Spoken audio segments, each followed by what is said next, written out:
What's up guys, it's me Jeremy. The patch 5.3 notes are out, and among other things, the Silver Spell Shield bug is finally fixed.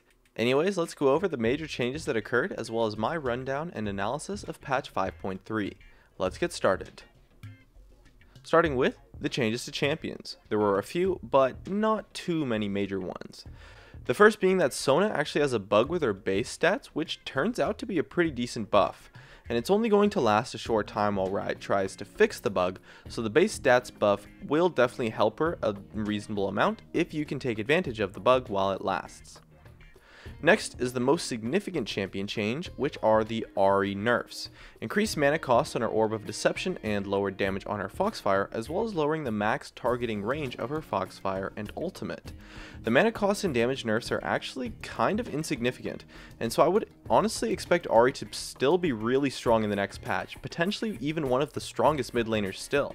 However, the range nerfs actually do kind of hurt a reasonable amount and will make playing her Kite Mage playstyle that Ahri wants to do now at least a little bit harder. It's hard to tell how significant the range nerfs will be, but they definitely do make her a little bit harder to play, although I do definitely think she will still be really strong. There was also a nerf to the damage on Azir's Conquering Sands, as well as lowering the range on the auto attacks of his soldiers. Now once again, just like with Ahri, the damage nerf is fairly insignificant, but the nerf to the range is actually a pretty big deal. Unlike with Ahri, I actually think this nerf is pretty big. Azir will definitely still be somewhat strong, but I doubt he will be ban worthy anymore since his poke and zoning in lane will not nearly be as dominant as before, and since he's pretty hard to play, I would expect him to not be as heavily banned in patch 5.3 as he was in patch 5.2.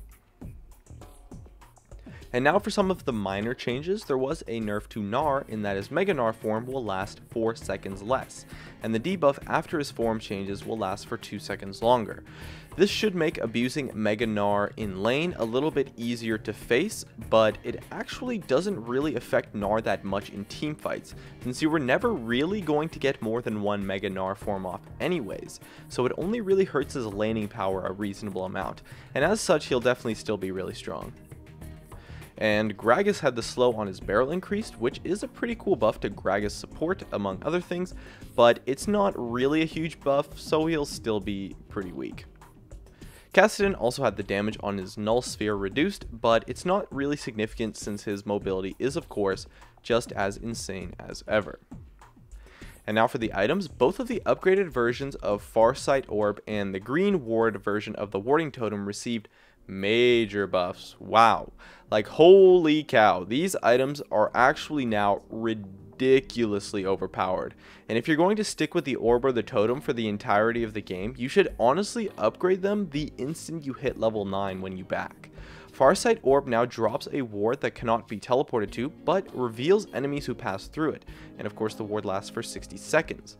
And the Greater Stealth Totem now stores up to 2 charges, generating a charge every 60 seconds, while the ward lasts for 120 seconds.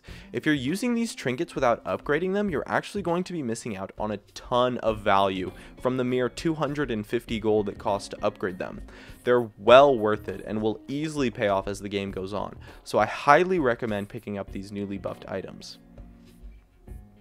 And in addition, Spectre's Cowl received a minor buff in the form of increased health regeneration by 50%, which is actually somewhat significant if you think about it, and it gives the item a lot more laning strength for tank top laners playing against AP bullies. So it's a nice buff to tank tops who can build Spectre's Cowl during the laning phase.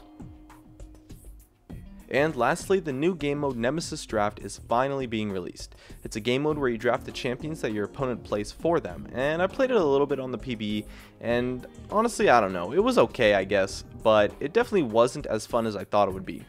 Either way, it's coming out, and you should probably at least give it a shot for yourself. And that just about covers all of the major changes. My name is Jeremy, and that's it for my video on patch 5.3. If you enjoyed this video, make sure to hit that like button so I can tell, and be sure to check me out over on all the socials, of which you can see on your screen. And if you really enjoyed the video, make sure to subscribe for some more awesome content in the future, or check out some of my other videos on your screen as well. And above all else, thank you so much for watching, and I'll see you guys next time.